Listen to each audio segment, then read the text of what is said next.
Okay. Hello, everyone. Thank you so much for tuning in. I am Florida State Representative Carlos Guillermo Smith. I represent House District number 49 in East Orlando, Orange County. And welcome to our community conversation about zoning policy and how zoning policy can affect the housing supply in the Orlando metropolitan area throughout Central Florida.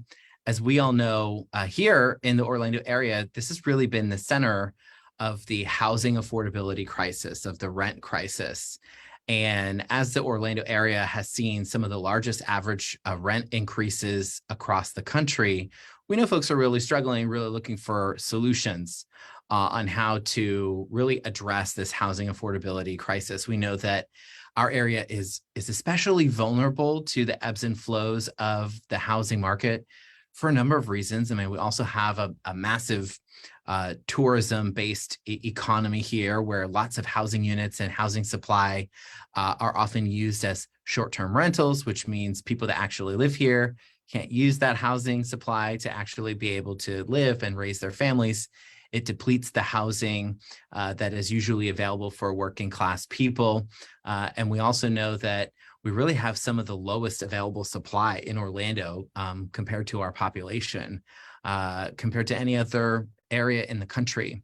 One of the things that is exacerbating this housing supply problem are zoning policies like exclusionary zoning and mandatory parking minimum. These are kind of buzzwords you might have heard about that you're not really sure. What does that even mean? What does legalized housing mean? I've been seeing people say that, and I'm trying to understand, what it means. That's what we want to have this conversation about, because as a lawmaker, I'm always talking about housing affordability. And what you often hear us talking about is, especially at the state level, the importance of funding the Sadowski Affordable Housing Trust Fund. That is true. But that's not the only issue. You also hear me talking a lot about rent stabilization, and that is really, really important as far as getting some short-term relief for families that are seeing these soaring rents. But there's also a lot of other policy ideas that are included in this kind of general category of zoning reform that I want to elevate as part of this conversation so that people can educate themselves on what some of those local solutions can be and what some state solutions can be as well, especially since I'm a state lawmaker. So here to unpack so much of this and to talk about what can be done to address these issues is two folks who I really respect, two folks from the Orlando community who are leaders in their own right. First, we have with us Orlando YIMBY's Hannah Gutner. Hannah Gutner. I'm very sorry. I just screwed up your name, and I'll just leave it to the nerves here because we are live. We are live. So Hannah Gutner is, of course, from Orlando YIMBY. As I said, she has a degree in environmental management from the University of Florida. Go Gators, although I am a Knight. Go Knights. With a background in research, environmentalism, and community partnership, Hannah tries to elevate community needs in technical conversations. In her free time, she's an avid reader and outdoors woman. Love it. She has written policy papers for nonprofits who do this kind of work and loves to advocate for smart growth practices. We love smart growth here at Team Carlos, and biking. And she also tries to bridge the gap between technical policy and lived experience of community members, looking holistically at community needs and land use. Thank you for joining us, Hannah. Great to see you. We also have joining us today, Austin Valle. Austin is the chapter lead of Orlando YIMBY. And by the way, for those who don't know, YIMBY stands for Yes in My Backyard. We love that. They are an organization that advocates for housing affordability, density, and walkable neighborhoods in Central Florida. He's also an Orange County Soil and Water Conservation District Supervisor. Just actually was elected to that position recently. Congratulations. He's, of course, an Army vet and a Central Florida native and a member of Central Floridians for Public Transit and the Orlando Bike Coalition, and advocates for dense infill housing and enabled transit-oriented communities. You wear a lot of hats, Austin, and you're an advocate for a lot of great things, but you also have a master in public policy from Georgetown University, a BA in economics from UF. And of course, you live in Orlando with your wife and your 2-year-old son. He's a cutie. Welcome to you both. Thank you for joining us. Thank you for inviting us. Very glad to be here. Thank you so much. Yes, yes, so yes. Well, as I mentioned, I'm really excited to have this conversation to just kind of elevate the dialogue around zoning, which is such an important part of the affordable housing conversation. I really want this conversation to be one that folks can very easily understand if they're not policy wonks. So when we just talk about zoning, Hannah, I want to start with you, and I want to ask you if you can just kind of break down what zoning code is, who's in charge of creating zoning code. You know, this is mostly a local government thing, but how does zoning policy and land use policy impact how cities can grow and develop in the way that we're talking about? Yeah, absolutely. So it's a great question. And I'm really happy we're having this conversation because it can get so complicated. A lot of people don't want to talk about it, but it's so important because zoning tells you what you can do with a piece of property, basically. And so it usually has a letter and a number, and those things imply what you can build there, whether it's one house or apartments or townhomes or everything in between or a park. And so zoning is really crucial because it tells you exactly what you can put on a piece of property. Like you said, it's usually done by a local government, and it's usually done as part of an adoption for something altogether, like the entire code of an area that tells everybody what they can do. Things like side setbacks, how far you need to be from your fence line to your porch. But then also it's done on a regular case-by-case basis when somebody applies to rezone a property from, for example, one house to two. It has to get rezoned. So given that it usually happens at the county level, and they're basically dictating what you're allowed to use your property for, I want to talk about, I guess, the land use in the Orlando area and what that looks like, because we have a lot of municipalities. We've got the city of Orlando. We've got Orange County government, of course, which overlaps with the city of Orlando and takes up a lot of other municipalities. What percentage of like even Orange County or maybe the city of Orlando, Austin, is zoned for single family homes? And how does that, if you're saying only single family homes can build in a certain zone, what does that do to constrain housing supply? Sure. Yeah. I mean, if you look at a map, the county or the city, and cities within the county as well. So think about cities like Winter Park and some other individual municipalities that are color coded, and you can sort of take a gander at any one of them and see that the vast majority of the land is generally light yellow. They tend to use light yellow, which means it's for single family homes only. And it's important, it's single family homes and residential only. That's another important point. Hannah touched on this, is that it's a distinctly American, maybe Canadian, it's a distinctly North American thing to very clearly divide out, here's where the homes go, here's where the shops go, here's where the offices go. And so the maps will tell you what can go where. And in those residential areas, like we've said, it's overwhelmingly single family, detached single family homes. And the reason this matters for all sorts of things, we'll talk about quality of life, environmentalism, but for affordability, is that a detached single family home is the most expensive form of home. And so we have essentially mandated that the vast majority of our neighborhoods are only allowed to build the most expensive form of housing. They're not allowed to build something like a duplex, a fourplex, an apartment, a mixed use development that has apartments or condominiums on top of shops or on top of offices. It's strictly detached single family homes with a lot of other rules on top of it.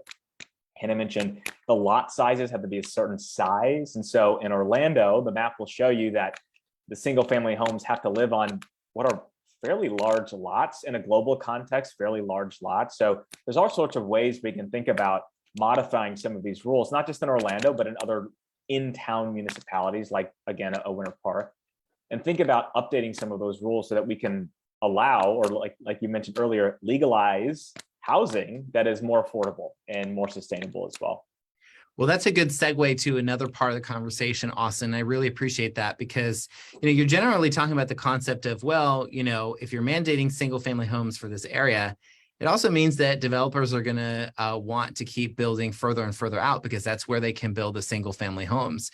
When in reality, right now we need housing and affordable housing, certainly closer to the urban core, closer to the jobs, closer to the public transportation. People complain about traffic all the time.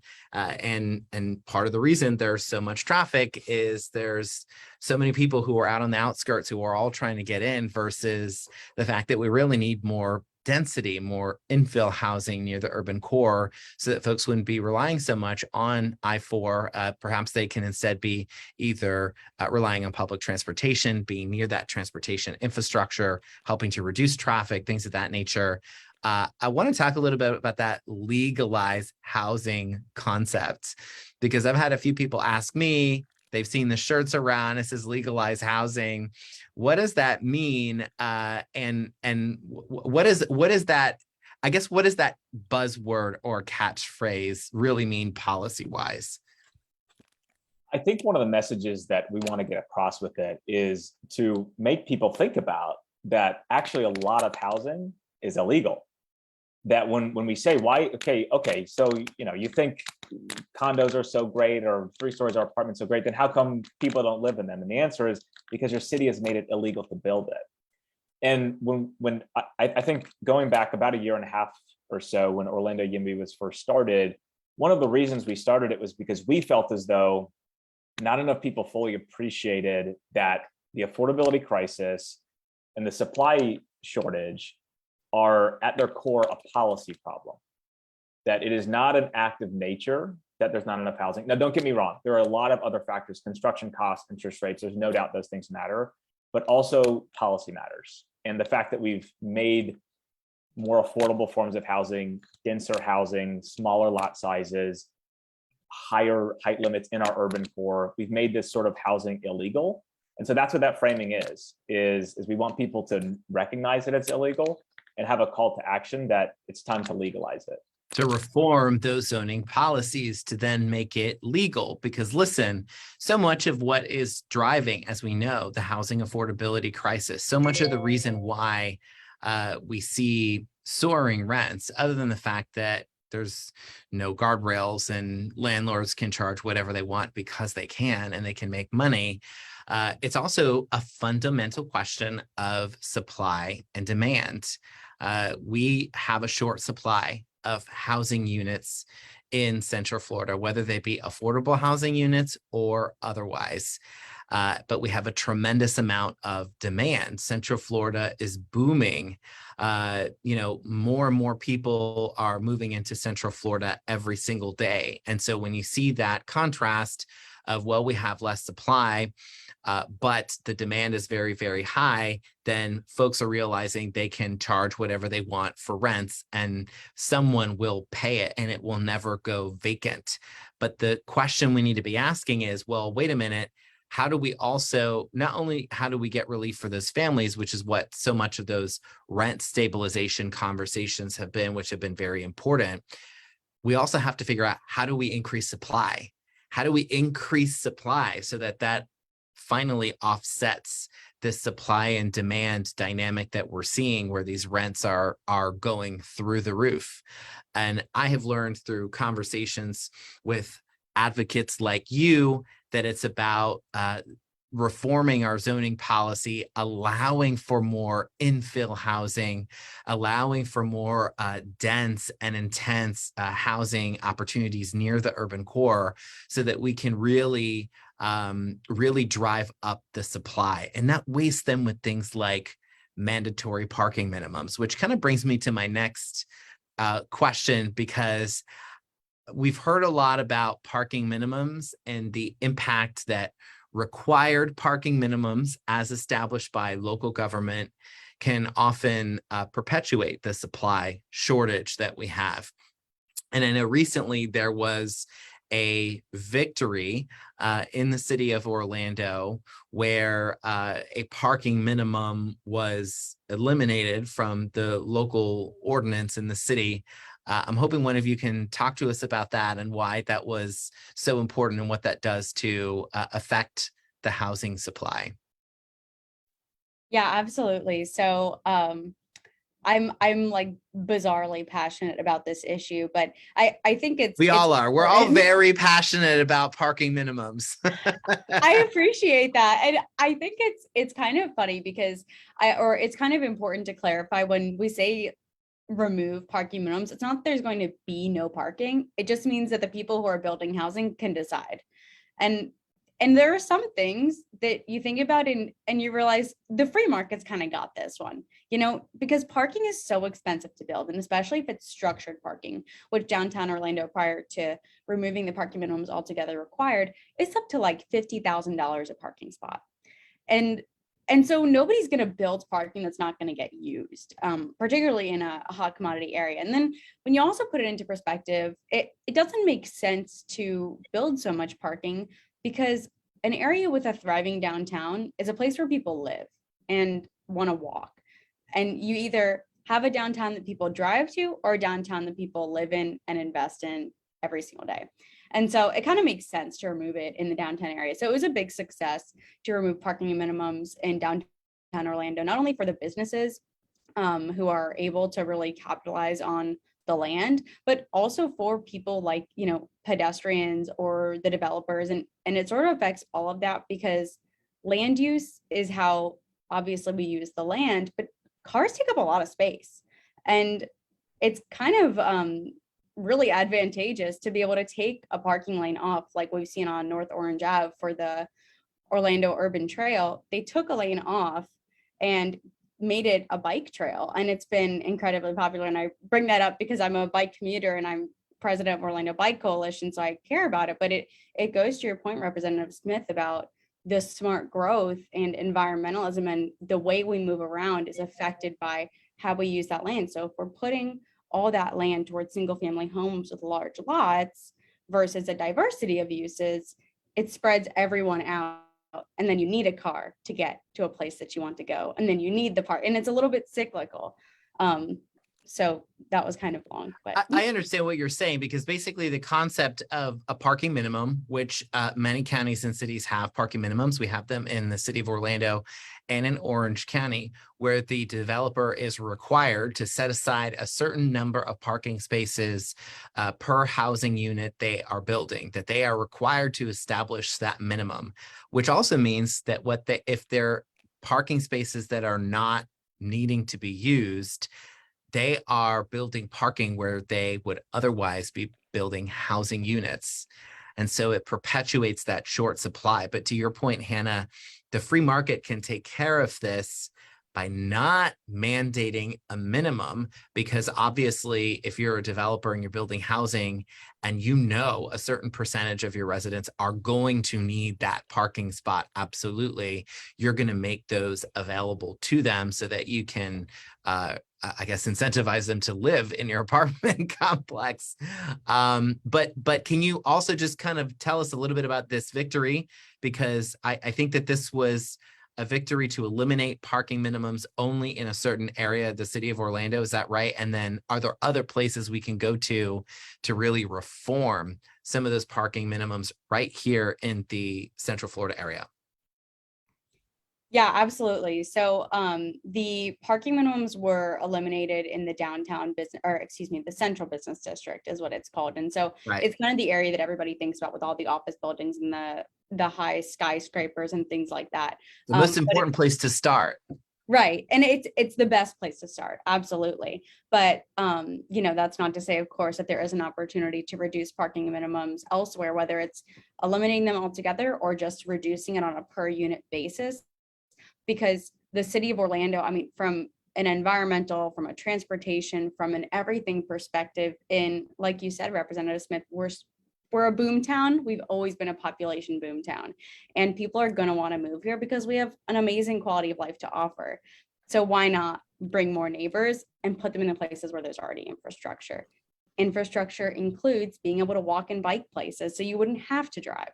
And so building around that downtown business district elimination of the parking minimums and expanding outward in a way where we concurrently invest in transportation infrastructure and design only makes sense and will also enhance quality of life for everybody, because everybody's favorite thing is when they see people walking around all the time. It's what makes people feel like this is a city, this is a community. You see your neighbor and you nod to That's them right. on the sidewalk, you know?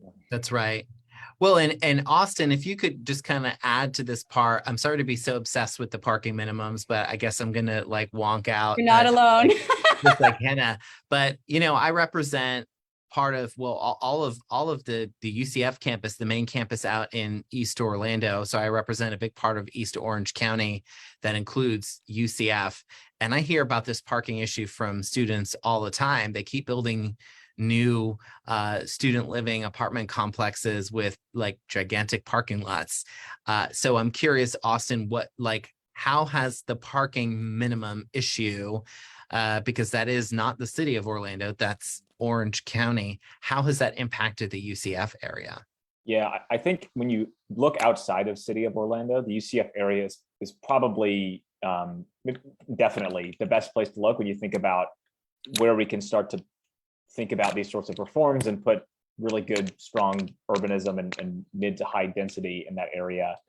There's a joke about parking minimums, which is that if you ask any city how many loaves of bread they should sell in the city, they would say, well, I don't know. It depends on how many people want to buy it and how many people want to sell the bread.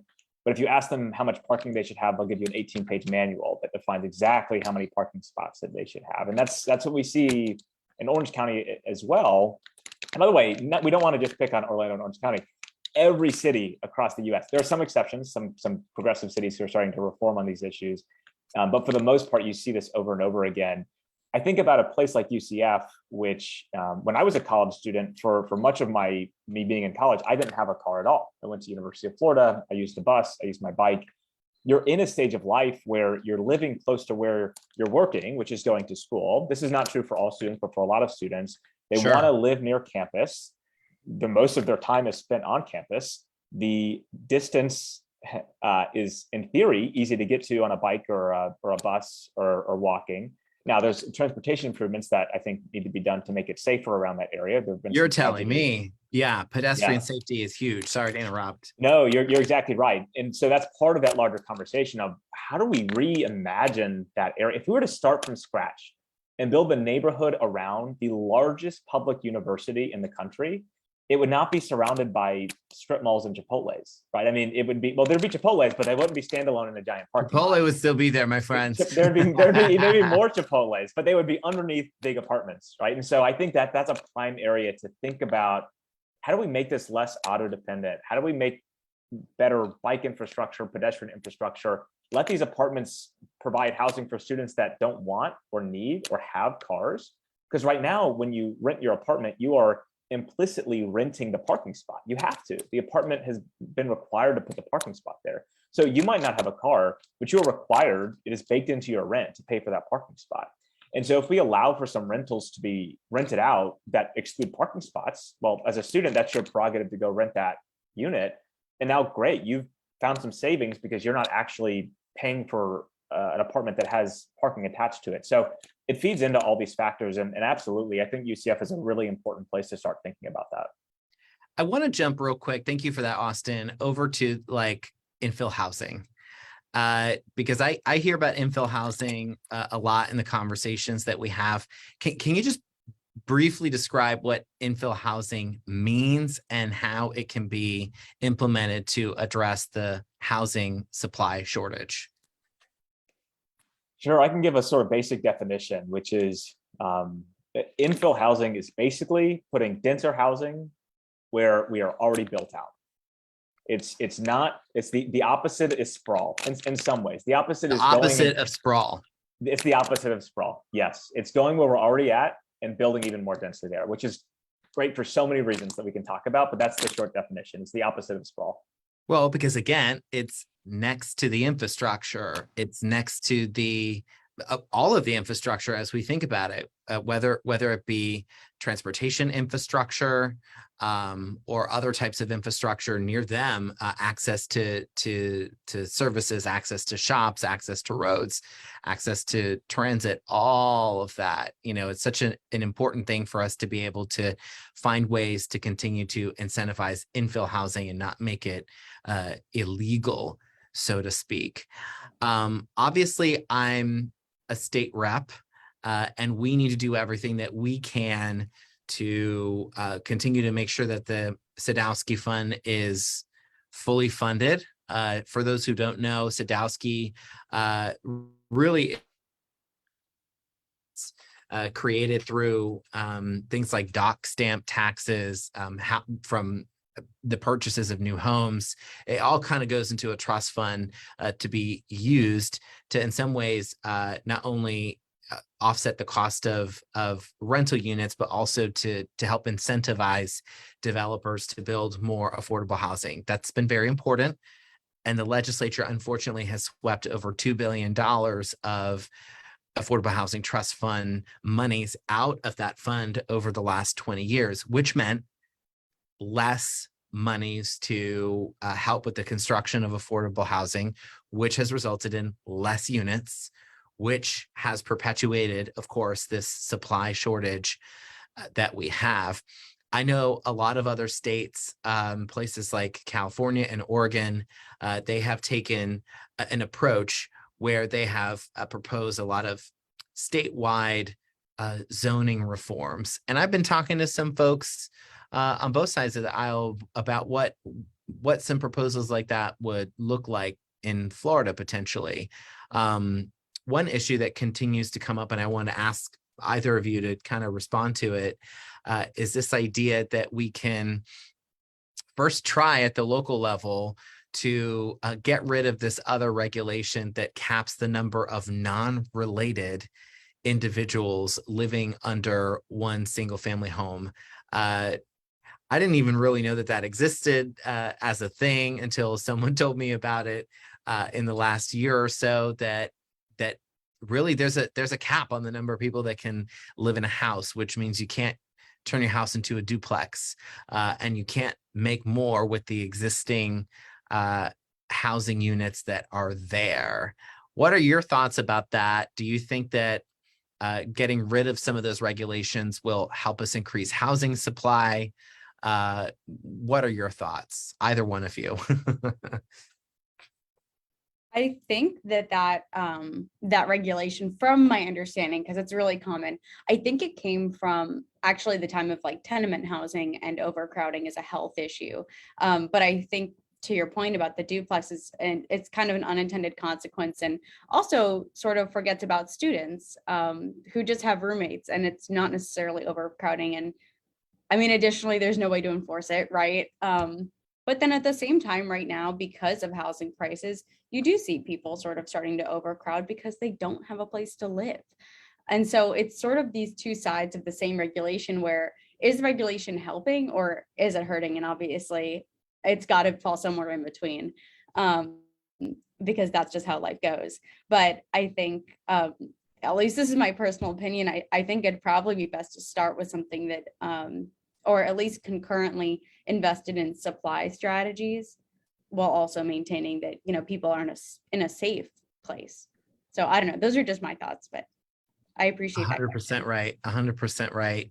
I really want to give folks the opportunity, because we wanted to have these community conversations available in bite-sized chunks, if you will, where it wasn't an hour-long seminar. It was really just like a quick briefing or webinar on some of these issues that are obviously very, very important to our communities. In this case, important to the issue of housing affordability, the ability of us to engage in some meaningful inclusionary zoning reform. How can people get involved in this work?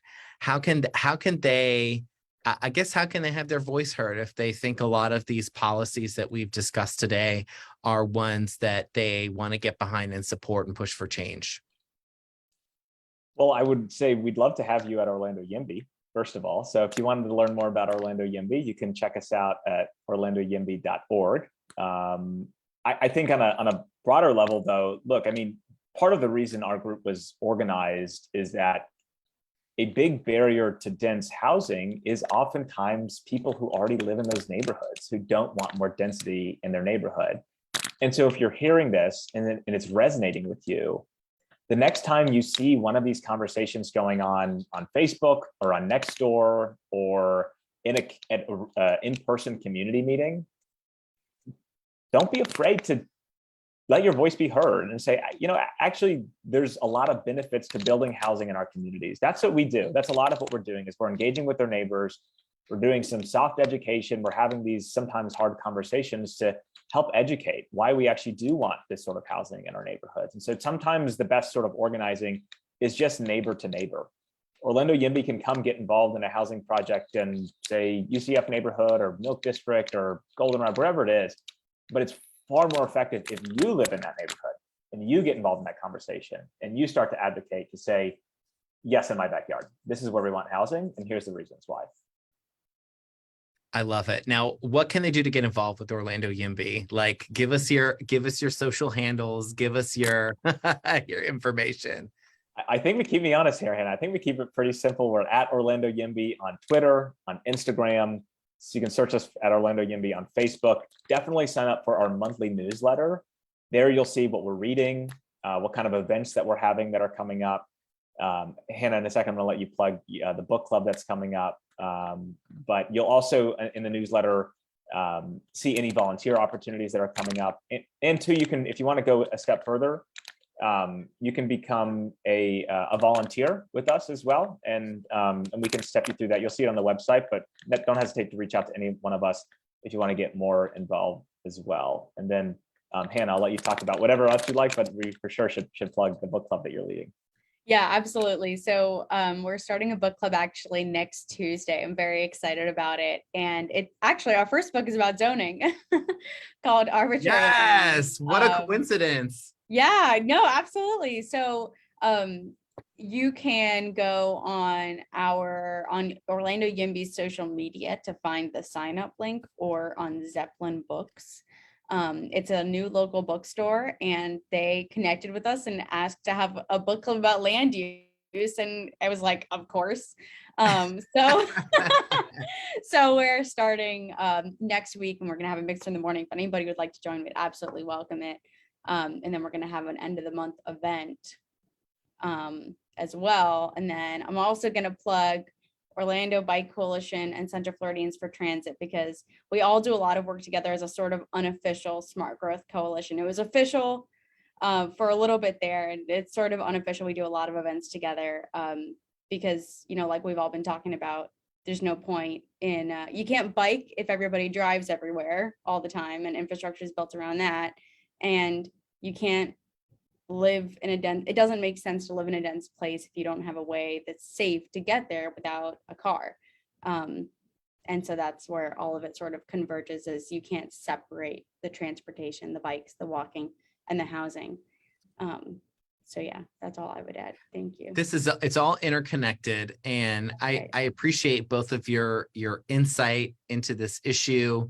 Again, we wanted to have this more of like a bite-sized conversation for folks to be able to really digest this policy in a quick, easy, and understandable way. I know I'm still learning a lot myself, but again, back to the beginning before we close up here, zoning reform is so much a part of the housing affordability conversation. It's a critical component. If we're really going to be able to tackle this crisis, we have to do everything that we can to add more supply, more housing supply.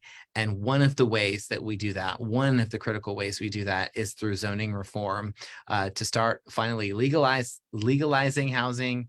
I love the incentivizing of infill, because what we want is dense and intense housing near the city core. That means then for other issues that are not directly related, like, for example, protecting the environment and protecting our rural boundary, that's something that's very important on the east side of Orange County, as well as the east side of Seminole County. One of the ways that we can do that is we can really incentivize more housing near the urban core, near the city center, not out on the Econ River Basin or further out where we have such beautiful green spaces that are so far away public transit wise from the jobs and the infrastructure. It makes no sense, but I don't want to go on another rant there. With that, I just want to say thanks to you both for being awesome guests for this conversation. Orlando YIMBY's Hannah Gutner, and also Orlando YIMBY's and Orange County Soil and Water Supervisor, Austin Valet. It's been great to have you both. Thank you for all the work that you're doing. And thanks to all of you for tuning into this conversation. We'll be having another one, another hot topic really soon. And don't forget to reach out to us here in our office. If there's ever anything you need, you can email me at carlos.smith@myfloridahouse.gov, or you can call our office and talk to either Julian or Sergio on our legislative team. Our number is 407-681-5433. Thank you all for joining us and have a great week. Bye.